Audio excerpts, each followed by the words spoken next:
G'day everyone, and welcome to our third edition of pre-season training. Thanks very much to those who have joined us in Discord. Of course, we're pre-recording this, so you will be seeing it on YouTube later on, and also getting it through your audio feeds on the various podcast platforms. Don't forget, if you are watching us for the first time, you can like and subscribe if you like what you're seeing. And there'll be plenty of content throughout the year, so hit that like and subscribe button, give us a comment, and we'd be more than happy to see our subscribers grow even further. And without any further ado, speaking of main attractions, we have young Bigman with us. How are you, sir? I'm well, thanks, boss. Yourself? I'm good. I just saw that happen and it's amazing. Oh, thanks, mate. I appreciate it. Yeah. So, a big week on the track. A few good performers. How many sessions did you get out to this week, mate? I got all three, mate. 100% strike rate. So, well, the three ones that are on the ground anyway. There's a few others they do behind the scenes, but it was good, especially the Friday session, which was 3/4 of match sim with umpires, boundary umpires, the works. So, there's a fair bit to talk about. Oh, fantastic. Don't forget, too, that if you're in the chat, you can drop us a question in the chat. For those that are listening, our Discord Gold, Silver and Bronze members get to join us on the chat, and we'll be following that along, and if anyone's got any questions, we'll be happy to field them along the way. I saw a really good piece of content during the week, Big Man. I don't know whether you saw it from Ian McEwen, and they were talking about their pre-season program. Did you get across that at all? Yeah, I did. It was like a 5-minute video. It was great. I agree. Obviously, Ian spoke really well, but also, and he was easy to understand. No Mark Keane situation there, Finn. But No. I think that it was a great video in terms of informing us on what they're doing, and it's good to see a few shots of the boys in the gym. They look pretty jacked, as you can see, and yeah, it's great watching. If anyone hasn't seen it yet, definitely recommend you do. I think it's easy to forget or underestimate just the professional levels these days with performance training and management of fitness and loads and the targeted training that they do, but it's very sophisticated these days. It is, and obviously I'm here to sort of, when I talk about how they look and stuff, that's judging the results, but a lot of pretty much all the work they do aside from the running on the ground is I don't get to see it, and you see some of this behind the scenes footage where they're in the gym and they're doing some serious work in there, and we know how much conditioning they do in the off season as well, which no one sees basically. A lot of the work they do is before they even start kicking footy, so they get paid the big bucks, so they need to put in the work, but this is probably the one pre-season thing. We've always been a pretty fit group particularly in the last 3 or 4 years. But I think this is probably the first pre-season where there hasn't been a straggler, if that makes sense. There hasn't been a guy that's right. Probably sticking out as unconditioned or struggling in the running. There's always guys that aren't as good at that stuff as others, but in terms of just their physical makeup, this is probably the most even I've seen the group. Which is a good sign because it means everyone's buying in. Yeah, pardon me. The bit that interested me was the electronic version of Nixie's Gatorade bottles. Did you see that, where they were projecting positions on the ground and simulating midfield setups and all that sort of stuff? I thought that was cool. I thought that was amazing, really actually. Wait, that's definitely better than Gatorade bottles. He said never sort of lid that down as he's, what was that, 6 years ago almost, and we still talk about it. But yeah. Yeah. No, that looked awesome. I didn't realize I had that sort of technology. So yeah, that was really cool. Well, that's at Sassy, so I'm hopeful. I'm assuming that they would build that into the new training facilities because that was amazing to be able to project, areas of the ground, to be able to mark crosses on the ground where people should be standing. To Yeah, I agree. simulate certain situations. I mean, God, talk about Well, interactive coaching. yeah, absolutely. And I mean, if you look at our current headquarters, we have the what do you call it? Indoor oval, I guess. Mm, and they, we can obviously give instructions there, but this was on another level. This was much more efficient, much flashier too. Yeah, I think it would be dumb not to incorporate this sort of technology into the new headquarters. I'm assuming we will, because it'd be strange if we didn't, given what we're yeah, seeing, what we saw in that video. As I said, it looked fantastic. yeah. All right, well, let's talk about some specifics, mate. What was your overall opinion of the week in terms of what you saw? Yeah, it looked pretty good.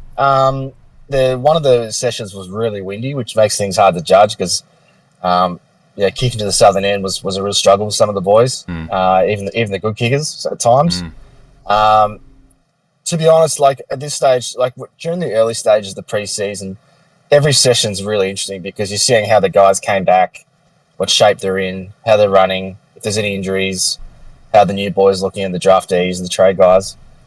Eventually, you sort of get used to that, and it's really starts to become about okay, how they're looking in match practice, are they how they are playing in their new roles, who's really putting their hand up, and you can really only judge that through extended match sim. yeah, And so the Friday session was definitely the one where I had the most takeaways. I try and treat every session like it's important, and it is because you don't get many of them until the games start. Like it's only a couple of weeks till State of Origin starts. mm. Um, but the Friday session was definitely the one where you can take the most away, and I'm sure some of you guys have already read the headlines about how Rachele went and such. But yeah, there's quite a bit to talk about. There's a lot of players obviously involved, and um, yeah, I mean, I think the standard was pretty good, particularly in that match sim. It was pretty hot out there, Fiend. It was mid 30s. So obviously the boys are pretty fatigued, but they Mm. competed well, and there's some stuff I'm seeing now where I'm starting to put together what they're trying to do game plan wise, and so not just in terms of the players, but the actual method itself. Yeah, I'm starting to see some trends, which is interesting heading into not long now until we start practicing against other teams. Well, it isn't long, is it? I mean, we've got a couple of match sims coming up against Port. What's that, on the Yep. 20th of Feb, I think? I want to say that's right. Yeah, I think in 2 weeks we've got the Augusta internal, and then Mm, the following week we've got the one against Port, and then we travel up mm. to Perth to play Freo. Yeah, So that's right. fair bit of travel, but yeah, it's as you said, we're in February now. It's getting real. It is getting real. And I mean, let's start off with talking about Rash because obviously I didn't see it with my own eyes, but he kicked a bag playing in the midfield, and he won't be denied this year. Surely they've just got to play him. They've just got to play him in the midfield from day one, and he's now part of our midfield. Surely.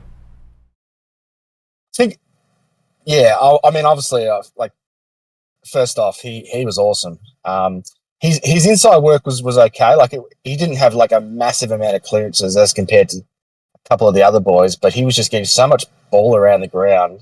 Mm, He's always been pretty good at that, but he's even fitter than before now. So he's really working up into defence.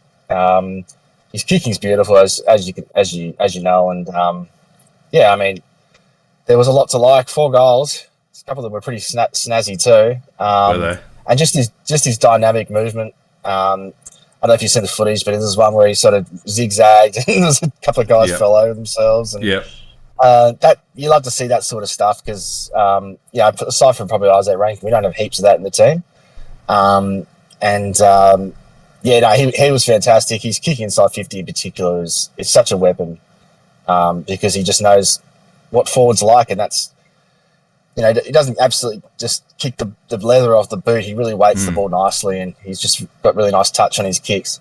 Um, yeah, it was pretty exciting. I mean, what I will say about sorry, what I will say about his prospects this year is that there was no Saligo. He didn't. It was just running laps. So there's obviously a little bit of an issue there with Jake. And Rankin was playing mostly forward. I think Rankin had about half a dozen CBAs, maybe a little bit more, Right. over the course of the 3 quarters. But he was probably like the fourth or fifth banana there. And also no Curtin, but that's something we're not expecting for a couple of months anyway. So you can't really factor that in. But there's just a few things why I'm thinking, okay, even though he got a lot of midfield time, just with a bit of caution, there were a couple of reasons why he probably got a bit more than usual. But it is a trend over the last couple of weeks now, particularly since Curtin's injury, that he's playing more midfield time. So I don't see how he doesn't play quite a bit there. Even if it's a 50-50 split, I think that's obviously a massive step up from what he was doing last year. Look, we've lamented Dan going down, but I think adding Rash to that midfield gives us a bit of X factor, and it really rounds us off. I think we've got obviously the solid contributors led by Geordie Dawson and Jake Saligo and James Peatling, and throw in a little bit of Sam Berry, and to add a bit of flair with Rankin and Rachele. Yeah. Makes it a really dynamic midfield, in my opinion. We've got good inside, we've got good outside, we've got two-way runners. And then when Dan comes in, at some stage during the season, hopefully, just adds another dimension again. And I think the one thing about our midfield last year was that we're a bit one-dimensional. But I don't think that'll be the case this year if Rash gets a good look at it. You've also got moments maybe of Luke Pedler down the track, a few other blokes that we can swing through there as well. What about defensively? How are the midfield working defensively? Because that's, we've had a few midfields, particularly in the finals, that we've let get off the chain. How is that shaping up? Anything different that you saw, big man? Probably not so much defensively. I think that's, to my eye, well, I mean, look, when you look at the lineups they had, and I don't have to go into specifics because we'll be here all day listing the teams. Yeah, but sure. it was over the 3 quarters, it was pretty much the exact same midfielders against each other. So Right. whilst initially it was an A team versus B team, by the 3rd quarter it was very much mixed. Yeah. But the A midfield still played against the B midfield the entire time. So that never changed. Okay. And it was always Rachele, Dawson, Berry, and Peatling. And on the yellow team, it was Dowling, Taylor, Edwards, and I want to say Zach Foote was the other one who got a lot of game time in there. Okay. So you're talking about a fair class difference there. So, and I actually thought the yellow boys, as in the B team, I thought the midfield there actually acquitted themselves really well. But, for them and that team as a whole, moving the ball was a bit of a challenge because, particularly in the first 2 quarters, they were just very much the B team. So, they're playing against the big boys, and their ball movement at times really struggled, and the pressure was pretty hot on them. Whereas on the flip side, even across all the ground, really, the yellow boys struggled to pressure the blue opposition at times, particularly when the top-ups were on. So they had a few SNFL boys in, like I think it was about 4 of them, actually, like McDonald and Crane and Atkinson. And these boys just aren't quite, at the fitness level, so they were struggling to sort of cut, to make up grounds whenever they were chasing and whatnot. So the blue team had an easier time moving the ball. So in terms of the pressure and the defensive application in the midfield, it is a bit hard to judge because they are playing against lesser opposition. But, I mean, to my eye, I suppose one positive is that, well, I don't know if it's a positive or not, Fiend, but I thought the yellow boys actually probably broke even in the midfield overall, particularly in the centre bounce. Maybe not so much around the ground, but at centre bounce, it was pretty even. And I think a lot of that has to do with a certain ruckman or ruck ruck setup we've got going. Mm. But yeah, there's I think that thing. I know, like usually I got something to say about this and that, but I wouldn't say anything stood out heaps defensively there. And I think, as I said, the good thing is that I think the yellow boys in the midfield really brought it. Robsy in the chat mentions about being concerned about the reporting on the ruckman that we've been doing. Yeah. I noticed that Lockie McAndrew had another good outing. Are we at the point of really starting to talk about Lockie McAndrew as being a smoky for selection now? Well, I mean, theoretically, he should be because he's playing better than Rob. Simple as that. Of course, we know that our selectors are quite conservative, and they've also got to try and, even if you say it doesn't matter, I think it does matter. You know, they've got a 3-year contract to justify now. Yeah. And it's tough to say, you know what, Rob, we just signed you for 3 years. We basically guaranteed you're the number one ruck, and now you're playing reserves. You know, that's not easy to do for a variety of reasons. But if you're basing it purely on pre-season form, and I know Rob's a pretty mature guy now, so he may not feel like he has to, excel at this time of year because he's not really pushing for a spot. But I don't really see it like that because I think Rob showed in the last part of last year that he's still got some real weaknesses in his game. Particularly, once he lost that form post-contract signing, he really didn't give us a whole lot. So he shouldn't feel comfortable. And McAndrew's playing better. He had on my notes, I had McAndrew having 16 centre bounce hitouts to Rob's 5, and 3 of the 5 from Rob were against Toby Murray. Wow. So a relief ruck. So in reality, it's 16-2. So that doesn't make great reading. Now, not at all. Around the ground, it's a bit different. Boundary throw-ins, I reckon McAndrew still had the edge. Ball ups, I reckon Rob probably had him at ball ups, maybe just. But even like I said this in my report, but even if you said, okay, we're conceding taps, but it's Rob's follow up and it's Rob's work around the ground because of his fitness base, that would be the reason why you'd persist with Rob. But I'm pretty sure McAndrew got more of the pill, and McAndrew got more follow up clearances, and he's just getting his hands dirtier. Rob's not really providing a whole lot around the ground. Now, do we want Rob getting heaps of the ball around the ground? Probably not. But it just seems to me like at the moment, I mean, I don't see how you can look at it any other way. McAndrew's outperforming him. And with these new roles, it's quite stark. In the centre bounce in particular, it is really stark. And some of the taps McAndrew were doing was super clean. Like the first one he got of the day was right down Billy Dowling's throat. He took it cleanly on the run, perfect tap, and hit Strawn up forward. Strawn missed, but I thought, wow, that's we don't really see taps like that from us too often. So, like, I guess you could say, well, if Rob's going that bad, is McAndrew looking better than he actually is? How will McAndrew look against the best rucks in the AFL? Well, that's a good point. We don't really know yet, but at the moment, I'm worried about how Rob's going to look round one. Well, it sounds like he'll look better than bloody Riley at the moment and there's no reason for Riley to be taking it easy at the moment because he needs to get his head around these new rules and work it out. And it's clear that he's going to struggle. Like, you can't teach a bloke who can't jump to all of a sudden jump.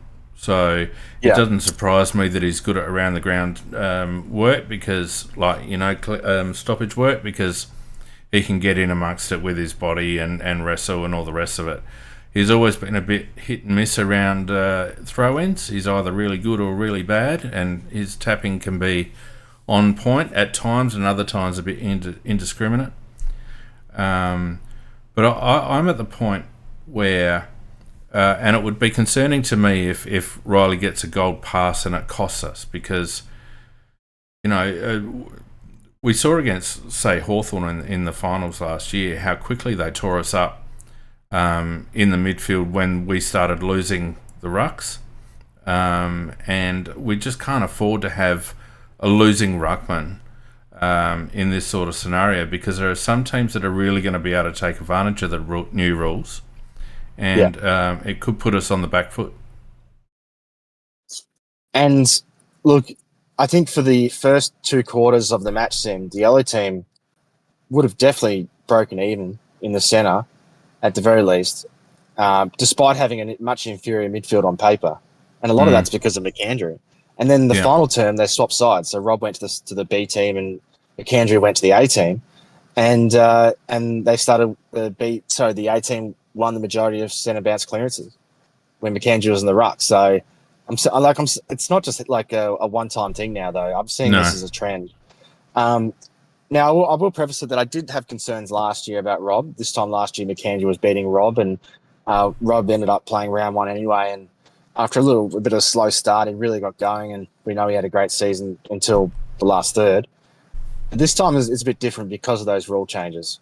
I'm seeing things that just weren't happening last year. Mm, And yeah, as you said, I know like Rob's 30 years old and he's in the leadership group and all that. He probably should be one of those guys that's not comfortable per se, but doesn't have to, can ease off a little bit. Really just go through the motions until game start. yeah. But he's not. I don't think he is, and we shouldn't feel that way. And yeah, I think there's some concerning signs. And I still suspect he's going to play round one because that's how we roll. But Mm. I wouldn't be shocked at all if it became a pretty big talking point after 1 or 2 rounds, and we're really discussing whether he should be dropped to the SNFL. Yeah. And, for a bloke that's on a 3-year deal, he owes the club to be able to sort this out. He's put himself forward as a premier ruck in the competition. He owes it to himself and to the club to sort this out. He can't just get by without learning to be able to compete at least at centre bounce work, because, as I said, we've got a fair amount of X factor and a fair amount of power in that midfield potentially, but it'll all be for nothing if we don't get first use. Yeah, I mean at this stage we basically would have to design our stoppage craft around conceding the tap every time. That's right. I don't think that's a great way to operate. Well, I don't think it does much for the mentality of the midfielders if they're having to having to cater to losing rucks. To be honest with you, you want to be aggressive and on the front foot. And if you're setting up for the opposition ruckman, I don't think that does much good for people's motive or state of mind, I guess. Yeah. Before we get into other individuals, I just wanted to expand a little bit, if you could, on how we're moving the ball in match sims and if there's any noticeable game style developing or any change from last year, or how are we moving the ball? So there's definitely been some switch up, and that's a lot of that is our ball movement, particularly in defence. Now, a big bugbear of ours last year was the constant long bombs to the far flank to a contest, and then maybe if we win that to another contest, and then we sort of go from there. And it's easier said than done at preseason training when there's less on the line and there's less pressure because there's just naturally less pressure this time of year. So we'll have to see how it changes come actual game time when the season starts proper. But there's definitely been a shift towards more conservative, slower ball movement in defence. And when I say that, I don't mean it's sluggish so much as it's identifying opportunities to move the ball. And if we're sort of pegged in and we feel like we need to go long to a contest, they tend to be saying, you know what, we're not going to do that, and we're going to switch, go back to the other side, open the ground up, and try again. Yeah. Now, whether other teams will let us do that on a consistent basis, I'm not sure. We'll have to wait and see when they press up against us. But that's definitely been a real, trend that I've seen, is that they do not want to concede that long kick to the contest if possible. Okay. Which I think is a good thing, but at times I thought on Friday they overdid it a little bit. It was a bit of back and forth. I'd like to see us at times take a few more risks. And when guys like Cook, for example, got the ball, we definitely took a few more risks. But for the most part, it was pretty safe stuff. But at least it wasn't long to the contest. And then once we get to about the middle third of the ground, we tend to really ratchet things up. And, suddenly you'll see quick handball receive, more use of the corridor, more change of the angles, that 45-degree kick. Yeah. There are long kicks to players, but usually that's to a one-on-one or that player running over the top. We're not kicking to packs inside 50 too much. We're trying to, even if we're in the corridor, we might still go switch to the left, pocket or the right pocket, try and kick the space there. It's quite dynamic, and I think it's quite exciting to watch when we do that. But yeah, there seems to be like a bit of a methodical exit out of defence and then go big, go fast. Once we sort of cross into the centre part of the ground, so that's how I see it. I'll be curious to see how much of that was how we're actually going to play, or whether maybe it was just sort of time wasting and seeing how we can hold the ball, in pressure situations, and to run out the clock. So you never know exactly what they're trying to teach out there. But so far, that's what I've seen, is that there's been less kick to contest, more conservative ball use, trying to deliberately get an exit out of defence with short kicks, and then turn up the heat once we cross the halfway line. What concerns me about our coaching group is that we don't train for scenarios where the opposition's trying to nullify our preferred style of play. And we saw, at the beginning of last season, we kicked off fantastically, and our transition work was really good, and precise 45-degree kicks and all the rest of it. And as the season wore on, teams very quickly cottoned on to what we were trying to do and how we preferred to move the ball, and that's when we ended up seeing that stodgy down the line rubbish. Did you see any evidence of the defence setting up to try to make that sort of transition work difficult? On the in terms of the other team on the counter attack? Well, just were they they're playing A's versus B's obviously in match sim? Yeah. Say if the A team were transitioning out of defence, were the B team like bottling up the corridor or taking positions to try and block off 45s, or was it more a man-on-man situation? No, it was definitely more of a zone. I think that they were allowing the A team to kick it around as much as they wanted. Okay. It was just about blocking off that next kick sort of out of the arc, which tended to be a 45-degree kick into the corridor when possible. Yeah. Sometimes they'd go, short to the wing and then run it from there. But a lot of the time they were trying to look for that little kick inside that opened up the ground, and that was the one they were trying to stop.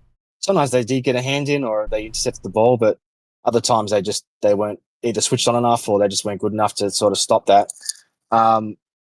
But yeah, as I said, a lot less kicking to packs. Last couple of years in pre-seasons, I've seen them try and kick to packs a lot, force a boundary throw on, but they didn't seem to want it this time, at least on Friday. And I think that's a good thing, I'd imagine. You'd probably it's encouraging, I think. Yeah. Because we can't rely on Philthorpe to bail us out, or even Dawson to bail us out all the time. We contest the marks. So I think that's a positive. And I guess on the other flip side of things too, like if you're moving the ball slowly out of defence and you end up turning it over, say, in the middle third of the ground, you're probably not going to be as exposed on the counter-attack because your players haven't taken big risks. They're not running off as much. Then they're not pushing up higher up the ground.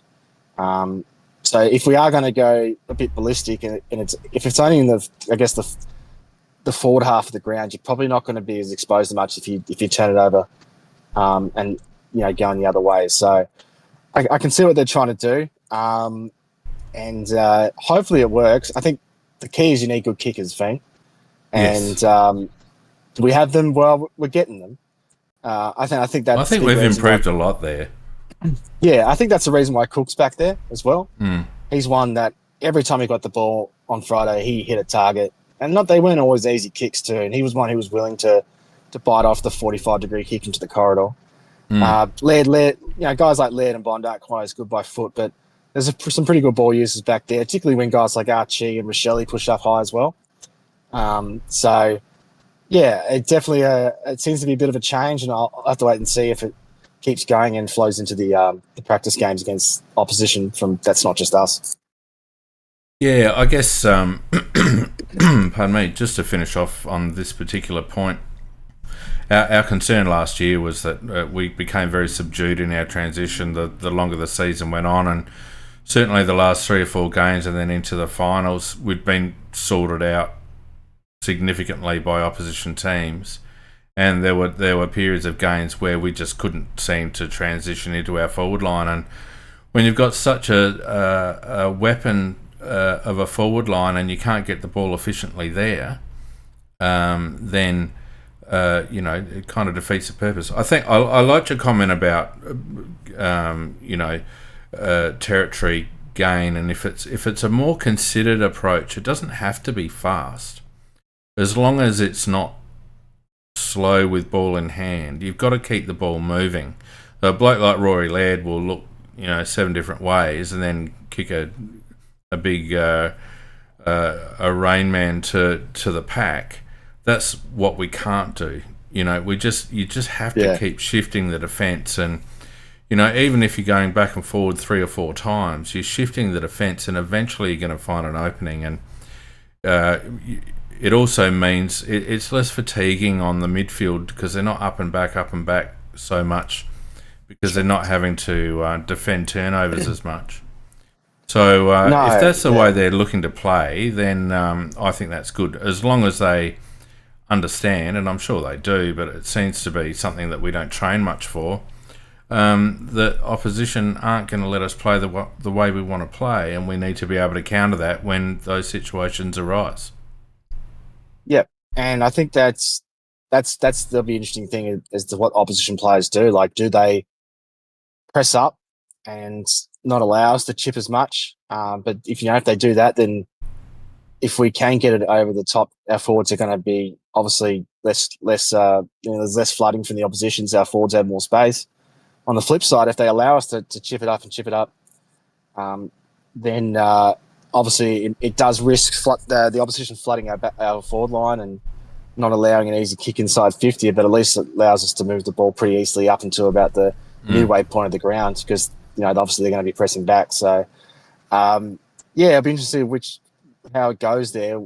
I mean, I can only judge what I'm seeing at training, but against AFL opposition, against some really good coaches, it'll be another story. So I don't want to say this is exactly what we're going to do every single time. I'm going to imagine we've got other. Yeah. We're going to hopefully have. I mean, I hope we have other methods, because it's not always going to work, but it does seem to be the way we go.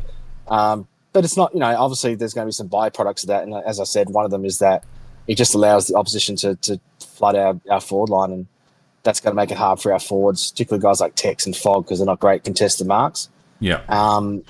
So that's the risk you take, I guess. So you got to have really good ball users, and as you said, you can't have guys that there's no point going short and hitting 4 or 5 targets in a row, only to just then get on the wing and then just heave it long, tough forward to a pack, and it goes on over the boundary line. There's no point of that. You got to commit to it. Yeah, and you got good kickers who can execute it. That's right, and I think different teams set up defensively differently. Some teams like to turn the ball over in the middle half of the ground or middle third of the ground, so they press up quite high and they'll pressure the ball carrier. Whereas other teams are quite happy to let opposition sides sort of chip around and cruise up the ground, because they'll just sit in behind.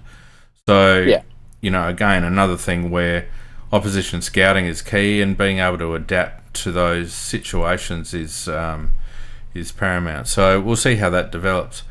Sure. All right. So again, obviously, I want to try and cover as many different players as possible. But we over the last 2 weeks, we've probably spoken about most of the guys. We haven't spoken much about Darcy Fogarty. How's he looking this year? Yeah, so he was one who came back a bit underdone. I'd say if there's anyone who was out of condition a little bit, and I mean this in all respect, because Fogg's built like a tank, so yeah, he's got a unique body shape, but he was probably one that just wasn't running quite as well as he was.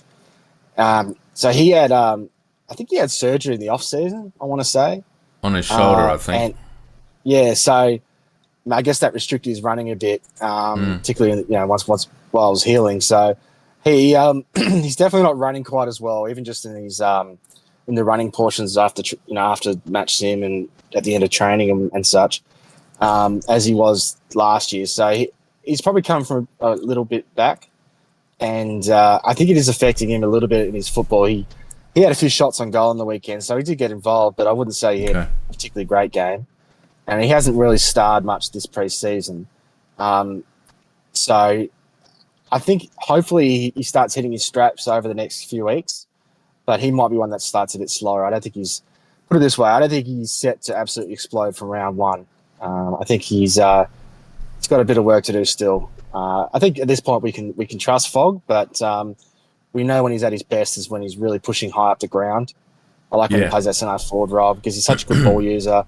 Yeah, he's usually a pretty good take of the ball on the wings and pushing up, and he's one who likes to keep the ball in motion. So I'm not saying he's going to have a poor year or anything, but I think he might be a little slow to start the year, just based on what he's done to date this summer. Okay, and RT, how's he looking? He's still got the beard going, obviously. Yeah, so he actually copped a knock to the back, or did something to his back in a marking contest. So that's like 2 sessions or 2 weeks in a row now where he's bloody hurt himself. Yeah. And he got up, he jogged off the ground and he went up the race holding his back. So the club says that he's fine. So and I've mentioned this before, but Riley does carry on a little bit, I won't lie. For such a tough bloke and such a great trainer, anytime there's some sort of injury, he freaks out. His big girl's blouse. Yeah, he's look, it's just part of the package, I guess. I will say he was having a shocker thing. Was he? A lot of guys played well on Friday, but he wasn't one of them. He kept running under the ball. He was a bit like Filthy of a couple of years ago. Yeah, that's not good. So look, he's been all right this preseason, but that wasn't his best day, and then obviously hurt himself. So it was just a bit of a shit day in general for the big fella. But last year wasn't a fluke, and even the year before that when he was training really well. So I think just chalk it up to a bad day. Hopefully he finds his form quickly because he'll need to, because he's obviously with Tex aging and Fogg just a bit underdone. I think we really need Filthy to fire up forward from the get-go. Yeah. And on Tex, you said that he'd stripped pretty fit this season. He certainly looked in good nick in the training video that they put out during the week. How's he training at the moment? Just getting through, or is he starting to ramp it up a little bit? Well, from session to session, they do manage him a little bit. He does the majority of the work, but every so often they'll just get him to sit out and just do some running or just watch on for a little bit and then rejoin. Yeah. So they're really trying to not overdo it with him, but he is doing the majority of the work, which at his age is pretty good. And he hasn't had any setbacks this year, which he had last year. Fingers crossed it stays that way. Last year he had a lot of back issues in the preseason and hamstring issues, and he was a bit slow to get going, whereas this year so far he's been injury-free, which has been great. He kicked 2 goals, and he was typically great with the ball. I would say you can tell that he's doesn't have quite that extra yard of pace. Not that he was ever quick, but sometimes he just won't be able to get to the ball, if it's falling short. And he doesn't seem particularly keen on going for the diving mark or anything. He sort of just lets it hit the ground and go from there. You can tell he just hasn't got quite that flexibility and a little bit of speed that he had or whatever he had. So that's just natural with age, and that's what we're going to have to accept. He's not quite the player he once was. But geez, it's Tex. Once he gets the ball, things happen.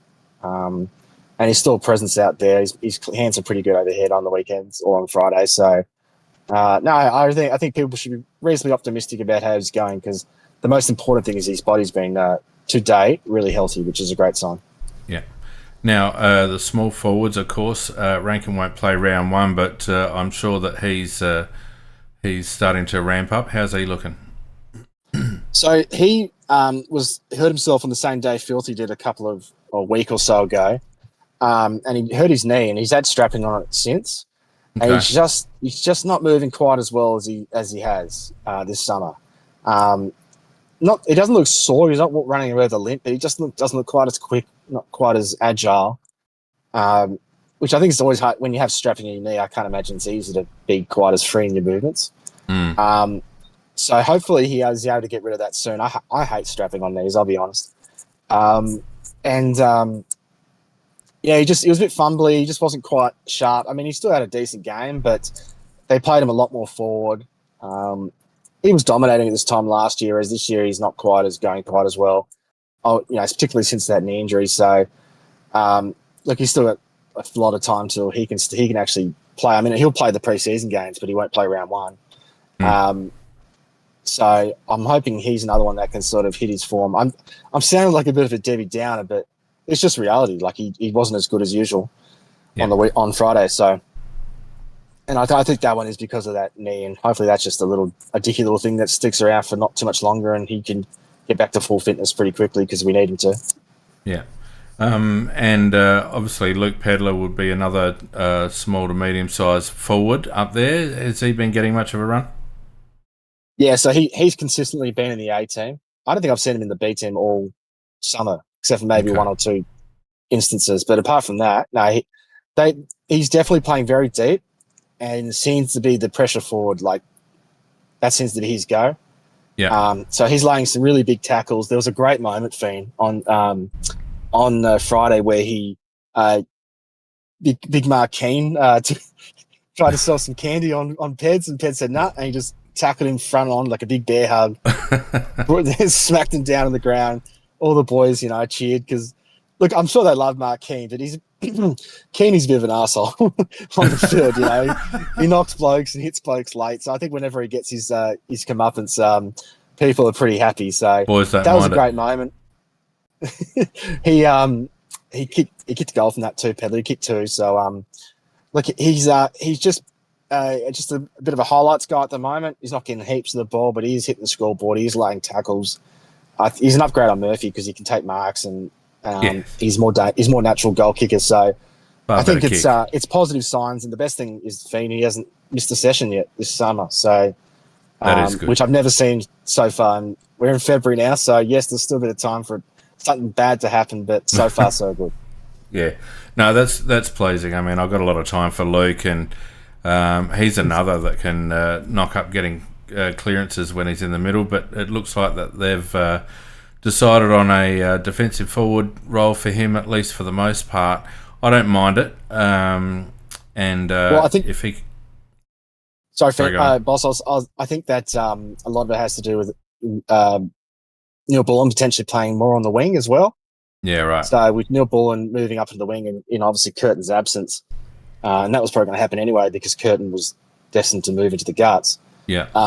It means we'll have one less pressure player up there, and I know Keezy's up there, but we probably need another. And I think they've really said, you know what, you're the man to really chase and harass, and hopefully he has the tank for it. But as I said, he hasn't missed a session, so this is his best opportunity he's ever had to stake a claim and have a permanent spot. Well, and I think that's it. If he can make that spot his own, things might open up for him.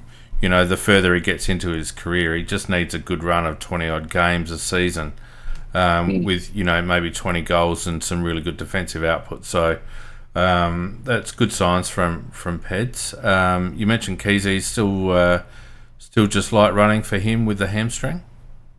No, he played the entire game. So he's he got back in full training late last week, and he did every session this week. Didn't have any time in the rehab, and then played all the match sims. So he kicked 2 goals. He still looks a little short of a Gallop, just with the extra sharpness and not conditioning, but you can tell like even if you miss 2 or 3 weeks of main training, it hits you pretty hard. Oh yeah, absolutely. Because you're against other guys that haven't missed a beat. So yeah, even for a guy like Keezy, so for him to still have an impact, he laid a great tackle on Billy Dowling in the centre of the ground, and he did some good things. He didn't have a huge game, but to be honest, none of the small forwards did. They all chipped in. Nibbler, Keezy, Archie had a pretty quiet one, but he was great last week, so I'm not concerned about that. and obviously, Pedler and such up there. Like, there's plenty of mouths to feed. Not everyone can cash in, but most of the managers hit the scoreboard 1 or 2 times, so it looked good. They looked like they were functioning pretty well up there. Yeah, and it should be mentioned too, and it can't be downplayed that the weather's been horrific, like seriously horrific. And it doesn't. I mean, I stepped out one day this week at about 9 o'clock in the morning, and it was already a blast furnace. You know, it doesn't matter what time you train.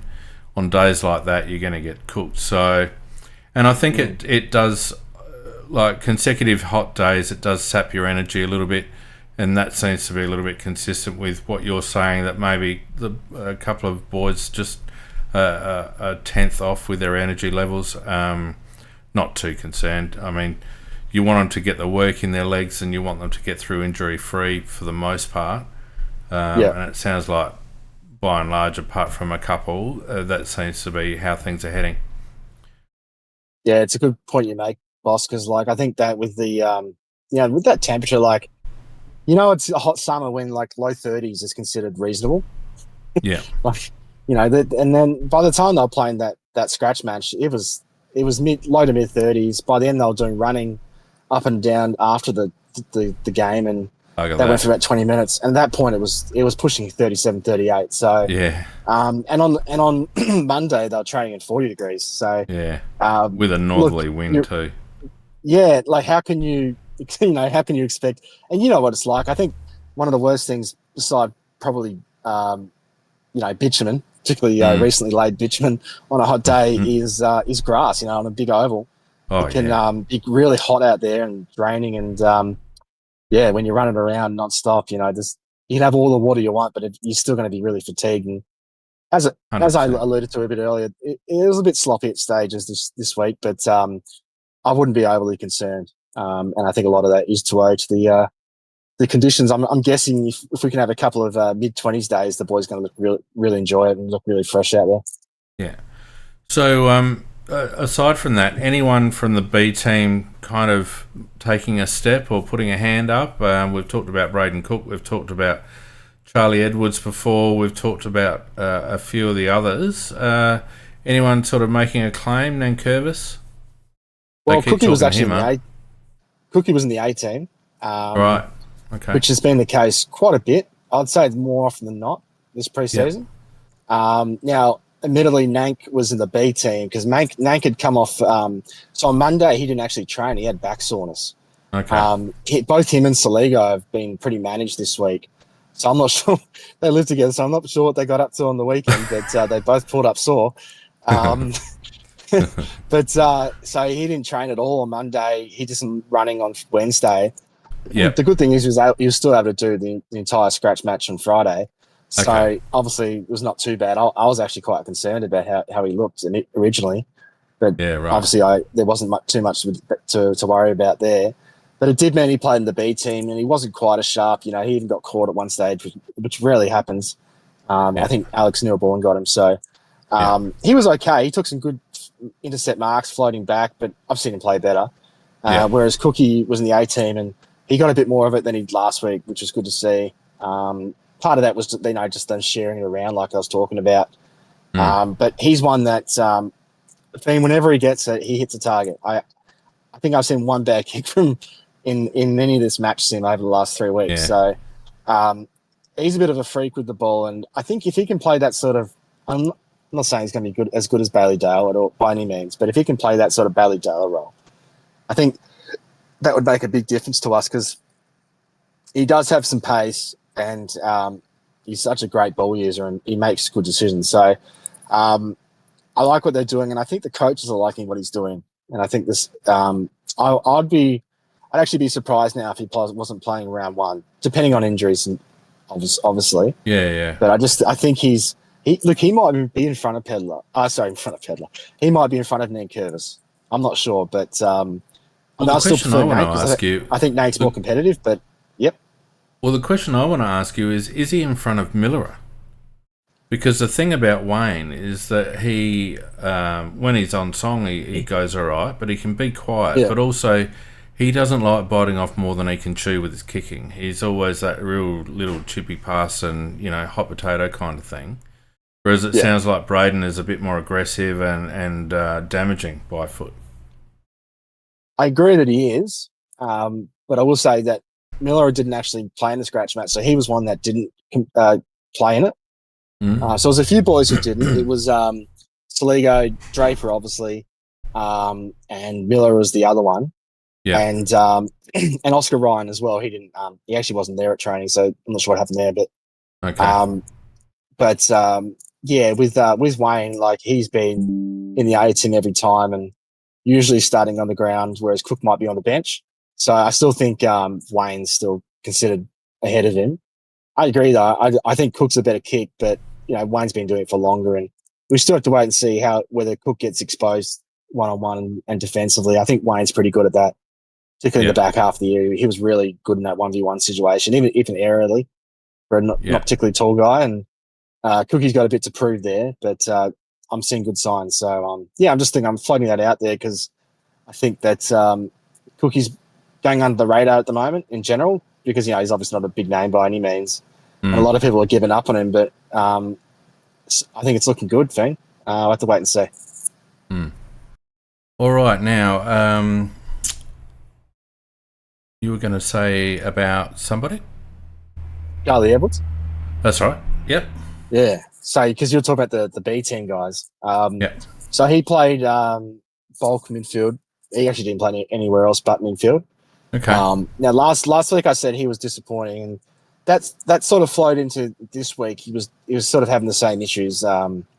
He's very good, Fiend, at finding the ball around the ground and working into space. He knows that. He knows how to do that. It's the contest stuff that he's struggled with. Getting his hands on it to start with has been the biggest issue in terms of that stoppage. The good thing is that after about the halfway point of the second quarter, he actually got going. And he started to really win some hard ball. And as soon as he did that, it's like the whole thing changed for him. He became more dynamic. He was strong. He was releasing to outside players. A couple of times he banged on the boot where I would have liked him to just take his time a bit more, maybe dish it out because of his size and his height. He's not a great mark for his height, but he is good at sort of lifting the arms up and getting handballs out. So getting free. I think he's still got to work on his game there. But I finally saw some stuff where I'm like, okay, that looked better. And he's playing against the big boys here, Dawson and Peatling and Rachele and Berry.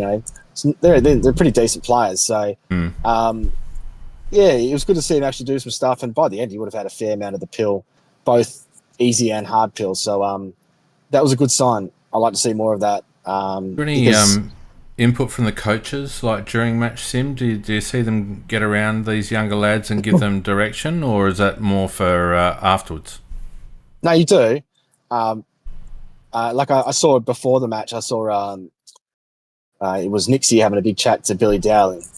I don't know what was said, but I imagine it was probably something along the lines of, the main man there today in that B team. I want you to really take control of that midfield. You're the leader in there. Are you a coach, Bigman? Are you a coach? No, I'm not a coach. I was inspired. I reckon Nixie was probably saying to Billy, "Look, mate, it doesn't matter what you do today. I'm not picking you in round one." That's motivating stuff. The problem is he doesn't have to say it, Nixie. We all know it anyway, mate. That's right. That's I'm sure Billy knows it too. That's a problem with Billy, isn't it? I just don't think he gets enough love from the coaches. No, I and don't the think selectors. so either.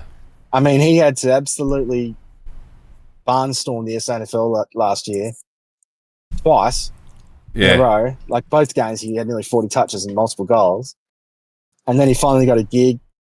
Admittedly, he got outclassed a bit by a pretty ordinary player in Dylan Stevens, but he did kick 2 goals and did some good things, and then he was straight back out. So he's had his work cut out for him, Billy. But look, he's really busting his gut out there. He's trying his best. He's I don't know if you saw him in the video footage, but you can tell he's bulked up. Like, oh yeah, he has. He's never going to be a huge guy, but he's actually genuinely quite big now, and it's really helping him break tackles. I know I said he got caught by Kesey, but that was probably the only one. And he had some really nice center clearances where he took the ball one take, on the run, and then either got kicked, got the kick out or dished out. Or the only issue with his game really on Friday was that he had some bad kicks, and he's capable of doing that. As I've said, he's really good around goal, but some of his kicking in transition can be a bit high up and under. Yeah.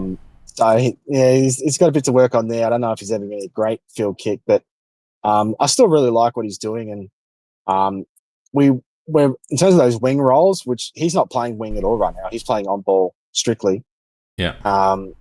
But we know he's capable as a wingman because of his running patterns and his endurance. He's the best runner at the club alongside Neil Bullen and Hugh Bond. So if he had to play wing for us in the A team, I could see him doing that pretty easily.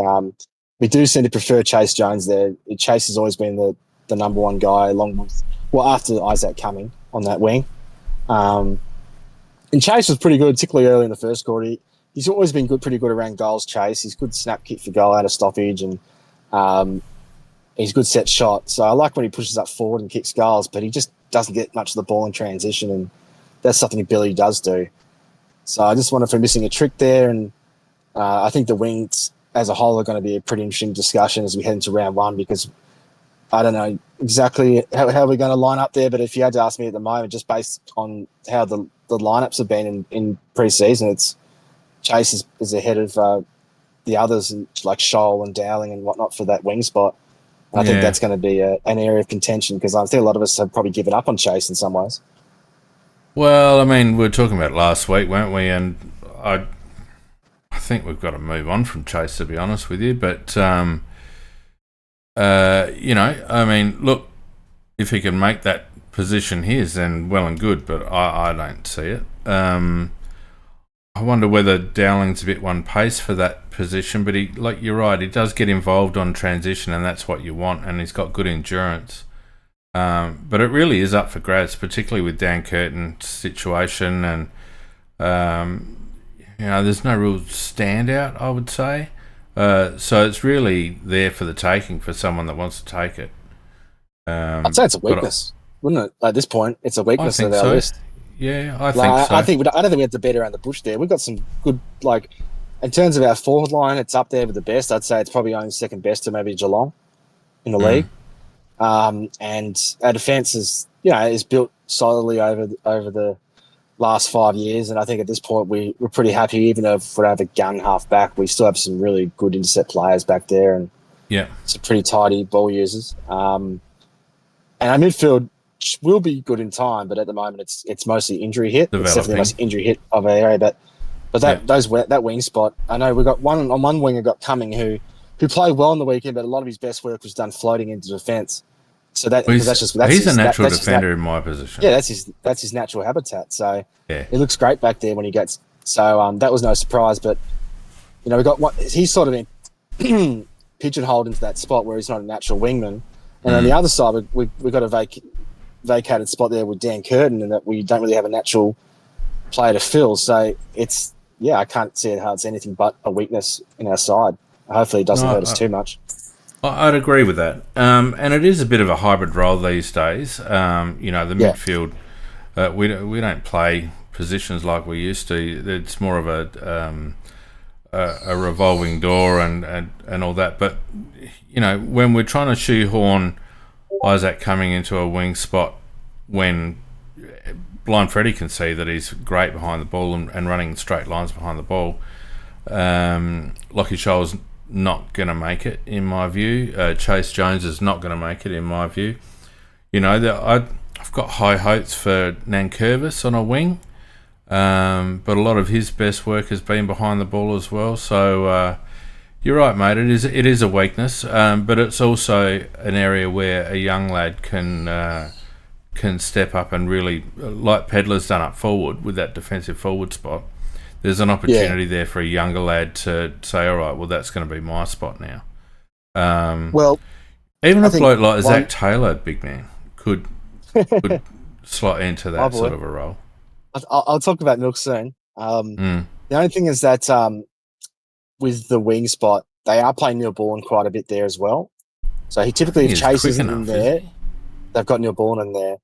He's not nippy. He's not nippy, but he is. I wouldn't call him slow, and obviously he's a brilliant runner. who can get up and down the ground and present. So I don't mind that one. Archie's another one I wouldn't mind us. Even if we had to rotate those two between half forward and a wing, I think that could work because Archie's got the aerial ability.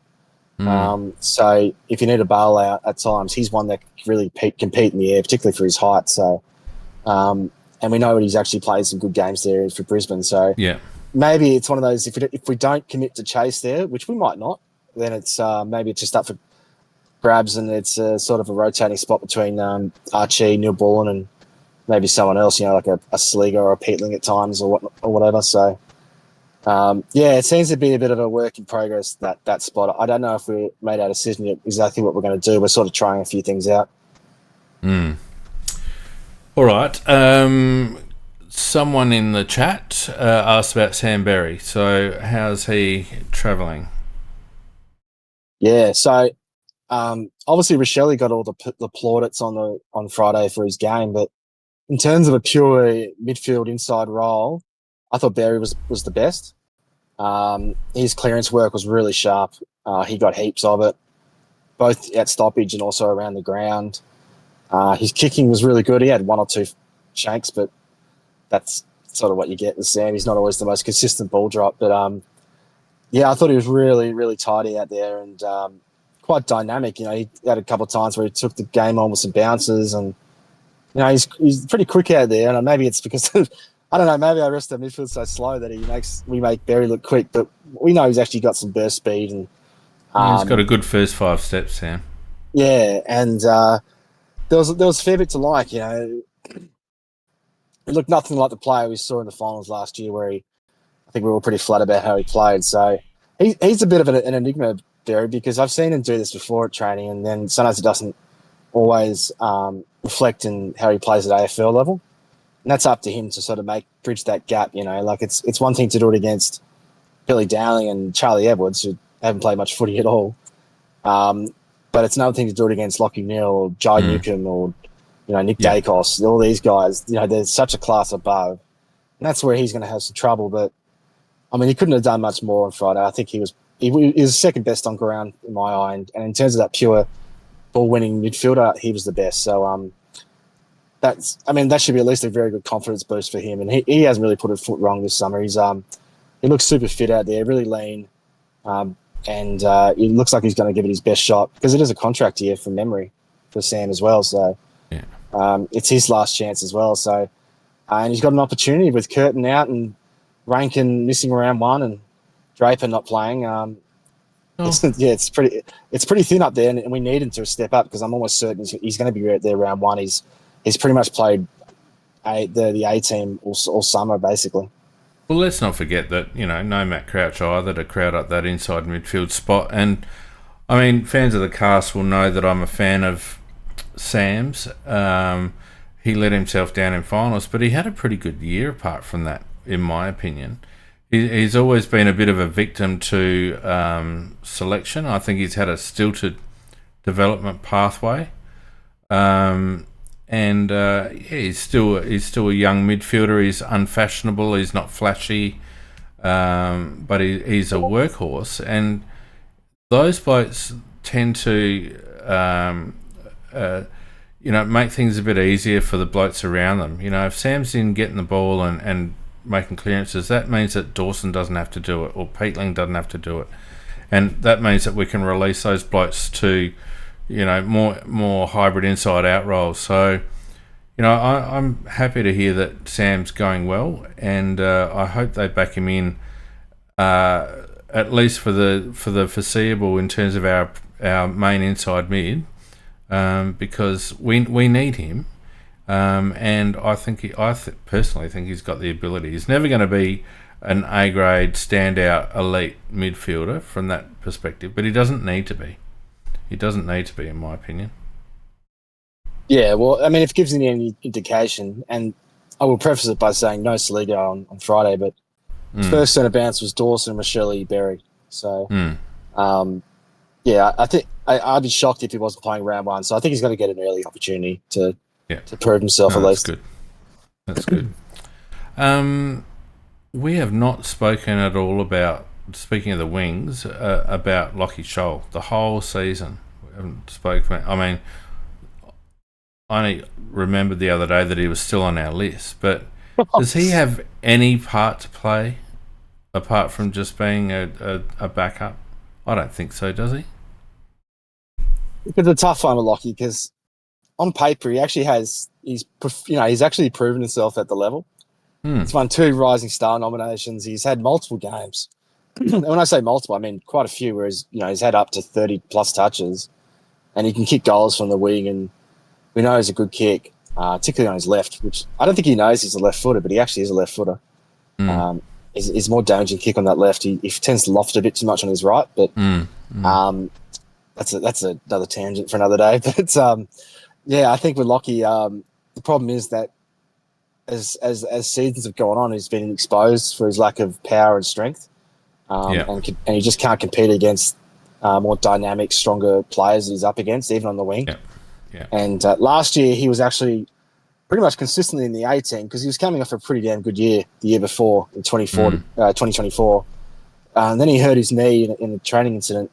Not too bad, but it was enough to sort of, he had to put strapping on and he wasn't moving quite as well. And then by, I think, round 3 or such, he got kicked out of the team and never really returned. So, and in this summer, he's been in the Bs pretty much the entire time. So I just don't think he's at the forefront of the coach's mind at the moment. He had a shocker last week. This Friday he was a lot better. I wouldn't say he's dominating by any means, but Lockie's a great trainer. He's a great runner. He's a pretty good player, but he just has some weaknesses to his game that really don't stand up at AFL level. Particularly, so you go. He's everything you want out of a player, except that he doesn't have a one-wood, in my opinion. He's very even across all his skills. Like, he's a good runner, he's good kick, can get the ball, etc., etc. But there's no standout feature in Lockie's game, in my opinion, and that's what hurts him, along with his relatively small stature, is that there's just nothing about him that makes you think, oh yeah, Lockie's show. You know what I mean? And that's probably the difference between someone who's too good for SANFL and not good enough for AFL, in my opinion. Yeah, and unfortunately, a lot of players have fallen into that trap, that hole over their careers where it's hard to sort of make up the ground between SANFL and AFL. He's one that actually has performed at the level, but I know that deep down, I think we all have the same reservations about him that have been exposed quite consistently over the last few years. So, and I think the coaches probably feel the same way. He might be one that gets an opportunity based on injury, but I don't think he's going to be there round 1. We've been a little bit negative this week, mate. I actually got some feedback on my, when I discussed training and stuff. I had a couple of people I know in real life basically say, mate, you're torching the boys a bit. You're a bit negative, aren't you? And I was like, and this is the thing though. Like, when I talk about training and stuff, I don't go out there trying to be negative. And a lot of the time, for what it's worth, I thought the Friday session was really quite good.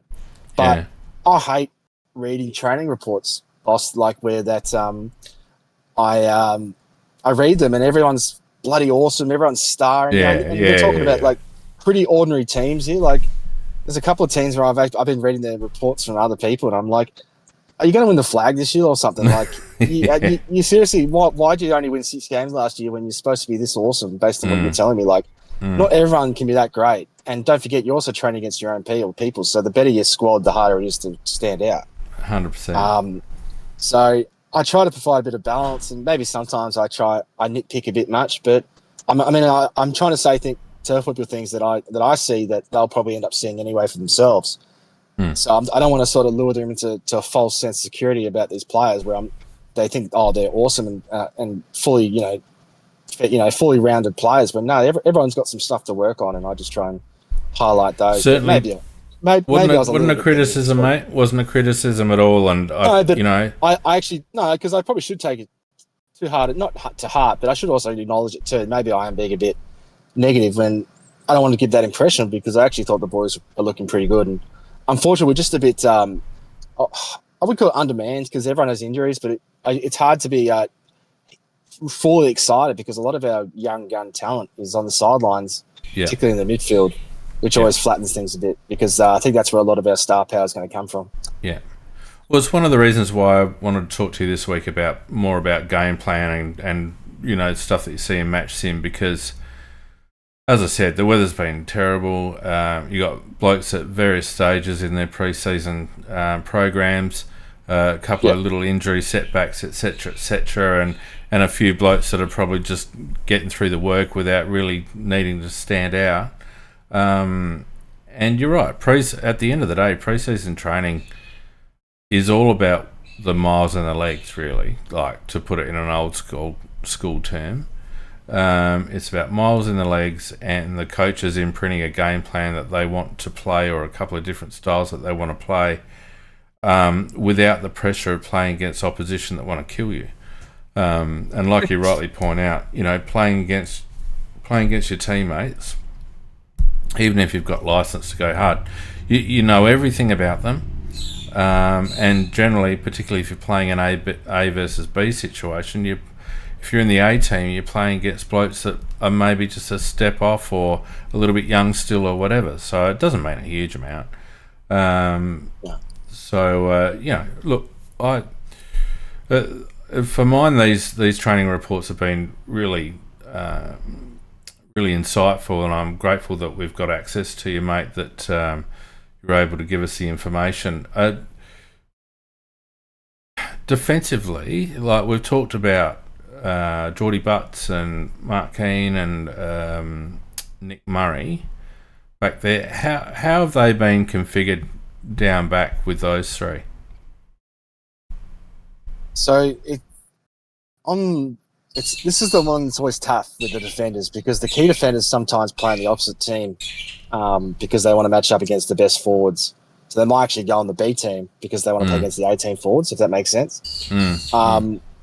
Sometimes that doesn't happen, though. Sometimes they play in the A team against lesser forwards because they just want to get the feel for each other and make sure they're waxing in the right spots and whatnot.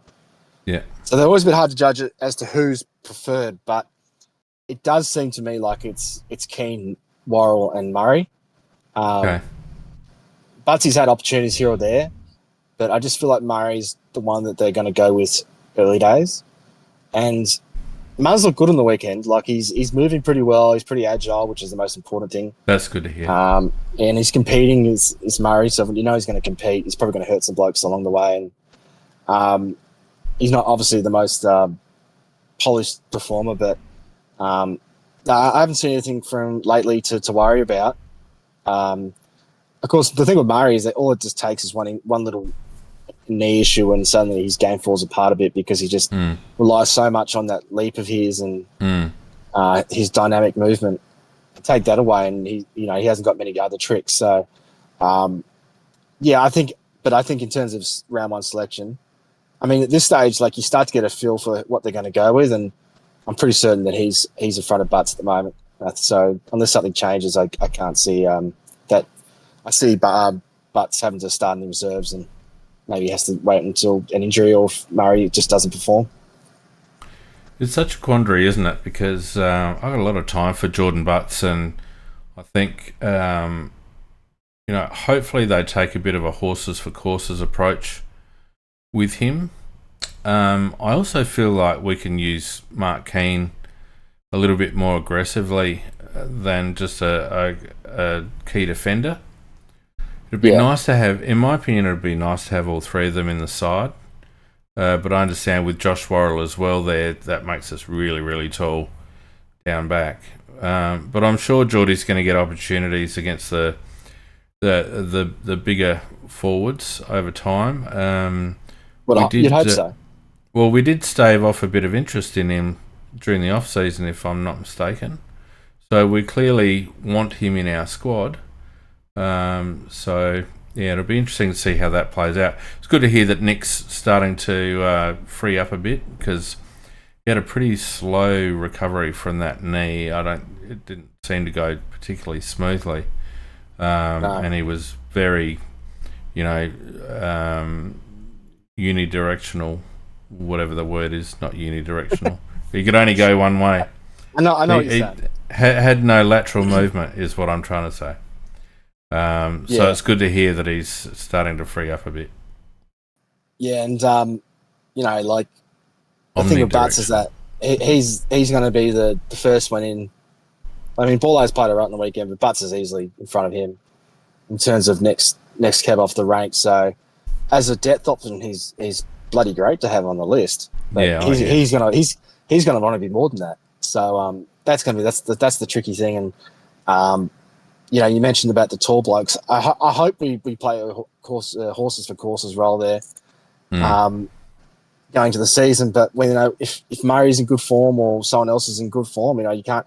It's hard to just drop them and say, well, we want to play Butts this week.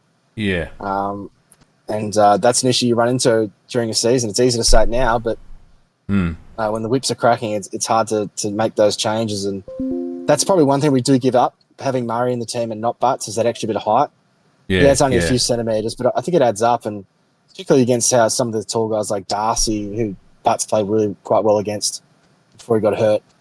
And he's played well against other guys like Ben King and stuff who are just monster blokes. And without Butsy up there or down back, we look a bit short, I think. So that's going to be something we have to look at. And that means Murray's going to have to rely a lot on his leap, and he can only do that if he's fully fit. And I think he looks pretty fit at the moment, which is a good sign.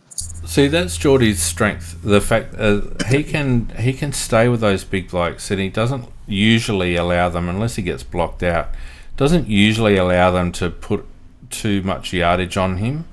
So he's always able to make the contest, whereas Nick, I feel like, can get left behind a little bit. If he doesn't have a straight run at the ball, he's probably not quite as good as being as tight on those big fellas. So, yeah, look, a nice problem to have. You're right. Jordan Butts is a AFL standard defender, and if he doesn't get much of a run at it this year, he'll be off. And I wouldn't blame him, and frankly, I don't think the club would blame him either, to be honest. So and I think unless we're going to get a great deal in the trade period last year, I think it was the right call to hold him, because we didn't know what Nick was going to come back. He's so good to have in reserve. Yeah. So, and if he has a good year this year and he still wants to leave, then we'll probably get decent compensation. So, I'm not. I think it was a good decision to keep him, but for his own, I'm sure he's not loving the fact that he's probably he's going to start the year in the reserves, because I'm sure he's a pretty competitive guy, like all these AFL players are. Yeah, that's just reality, unfortunately. Yep. All right. Okay. Well, mate, we'll just finish off with your top five. Top five, eh? Well, I'll give a top five, maybe just a couple of honourable mentions, just to a couple of blokes that I haven't highlighted.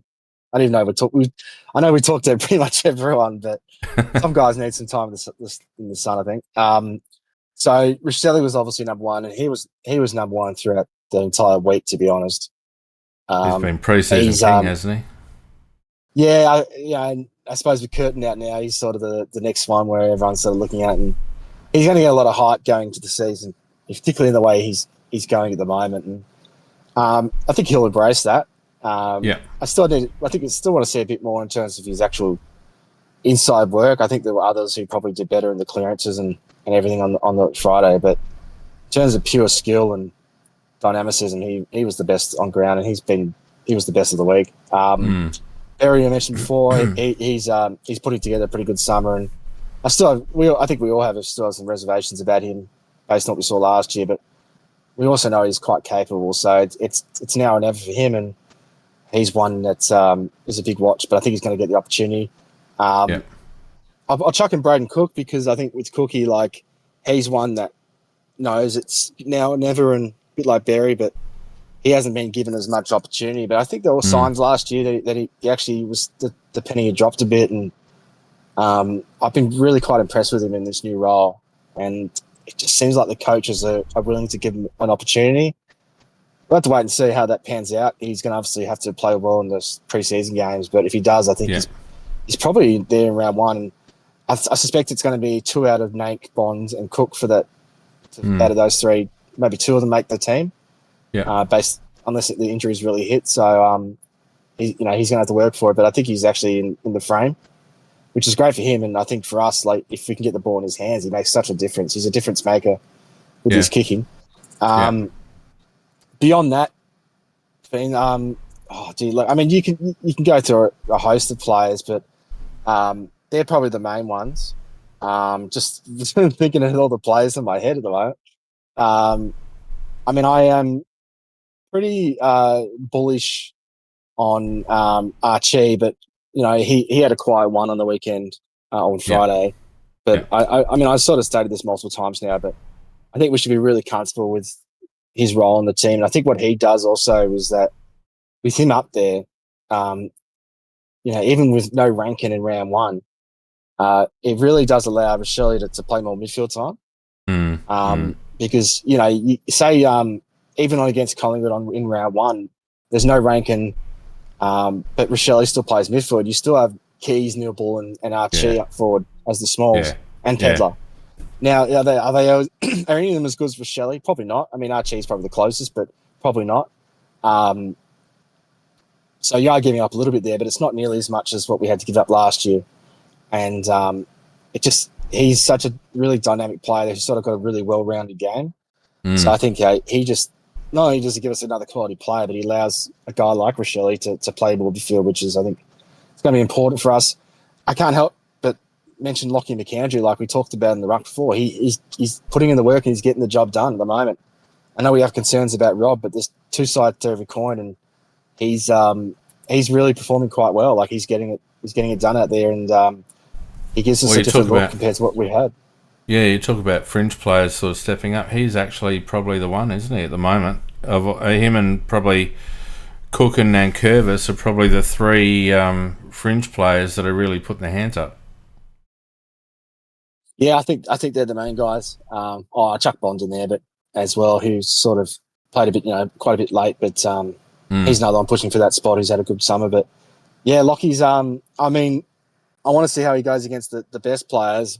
Hopefully, he gets an opportunity to show what he can do, and we don't just stick fat with Rob for the sake of it, Yeah. Because, but if anyone else goes to these sessions, you have a watch.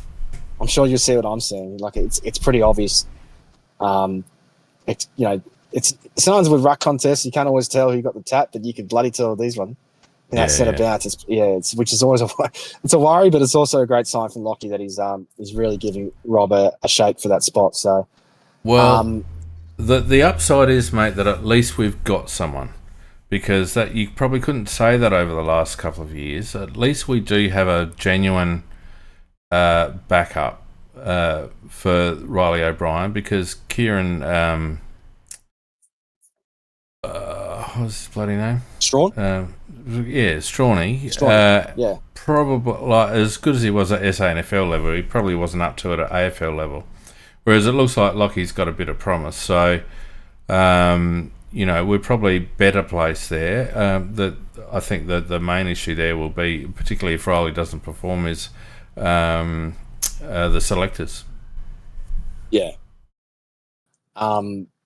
Another name I'll mention is, and we talked about this guy a bit before, but I just want to give some credit to Billy Dowling too, because I think he's really given it his best shot. He's another one who's out of contract.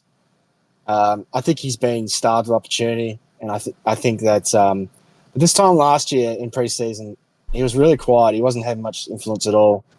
He was getting lost a bit out there, and you could tell he wasn't in the frame. And I still don't think he is in the frame for whatever reason, but he couldn't have done much more in terms of his own individual effort.